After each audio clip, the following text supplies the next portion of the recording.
அனைத்து உரிமை குரல் நண்பர்களுக்கும் வணக்கம். காளியம்மாள் எடுத்திருக்கக்கூடிய அதிரடி முடிவு நாம் தமிழர் கட்சியில் என்ன நடக்கிறது, பல கேள்விகளுக்கு விடையளிக்கிற மாதிரி தான் இந்த ஒரு காணொலி இருக்க போது வாங்க பார்க்கலாம்.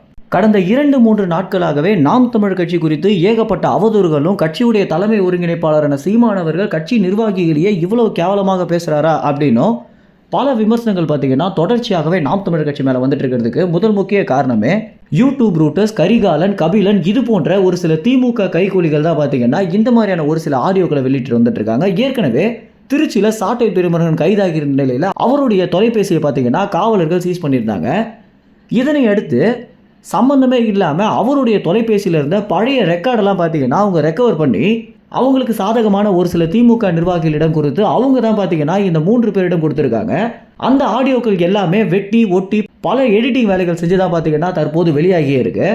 இந்த ஒரு ஆடியோ குறித்து பல பேர் என்ன சொல்லியிருந்தாங்க அப்படின்னா இது ஏஐ ஆடியோ அப்படின்னும், ஒரு சில பேர் இது சீமான் தான் பேசியிருக்காரு அப்படின்னு சொல்லியிருந்த நிலையில் தற்போது உண்மை என்ன அப்படின்றது தெரிய வந்திருக்கு.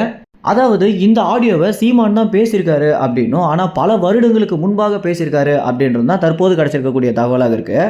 காளியம்மாளும் சிவசங்கரனும் பார்த்தீங்கன்னா நாம் தமிழ் கட்சியில் ஒரு மிக முக்கிய நிர்வாகிகளாகவே இருக்காங்க அப்படின்னு தான் சொல்லணும். சிவசங்கரன்லாம் நாம் தமிழ் கட்சிக்காக ஏகப்பட்ட அடியையும் ஏகப்பட்ட உதவியும் பார்த்தீங்கன்னா பிற கட்சிகளிடமிருந்து வாங்கியிருக்காரு.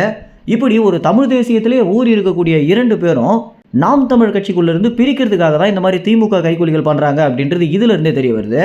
தற்போது நாம் தமிழ் கட்சியினர் நடத்தி வர ஒரு மிக முக்கிய கண்டன ஆர்ப்பாட்டத்தில் காளியம்மாள் எதனால் கலந்துக்கல அப்படின்ற ஒரு கேள்வி எழுந்துட்டு இருக்கு. இன்னொரு பக்கம் பார்த்தீங்கன்னா கட்சிக்குள்ளே இருக்க நிர்வாகிகளே காளியம்மாளை சீமான் கட்சியிலிருந்து ஒதுக்கிட்டாரா அப்படின்ற ஒரு கேள்விகளை எழுப்பிட்டு வந்துட்டு இருக்காங்க. இது எல்லாத்திற்குமே விடையளிக்கணும் அப்படின்னா சீமானுடைய செய்தியாளர்கள் சந்திப்பில் தான் முழு விவரங்களுமே தெரியும் அப்படின்னு எதிர்பார்க்கப்படுது. ஆனால் காளியம்மாளும் சிவசங்கரனும் இந்த ஒரு ஆடியோக்கெல்லாம் வெளியாகிய பிறகு கூட சீமான் இடத்துல ரொம்ப நெருக்கமாக தான் பேசிட்டு வந்துட்டு இருக்காங்க அப்படின்றது தெரிய வந்திருக்கு.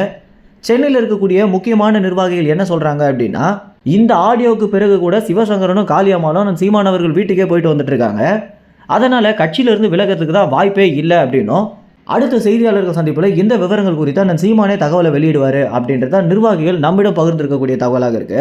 இந்த ஒரு விஷயம் குறித்து என்ன நினைக்கிறீங்க அப்படின்னும், இந்த மாதிரி சீமான் பேசிய பழைய ஆடியோக்களை எடிட் பண்ணி போடக்கூடிய இந்த திமுக கைகூலிகள் குறித்து என்ன நினைக்கிறீங்க அப்படின்றதையும் உங்கள் கமெண்ட்ஸில் தெரிவிங்க. நன்றி, வணக்கம்.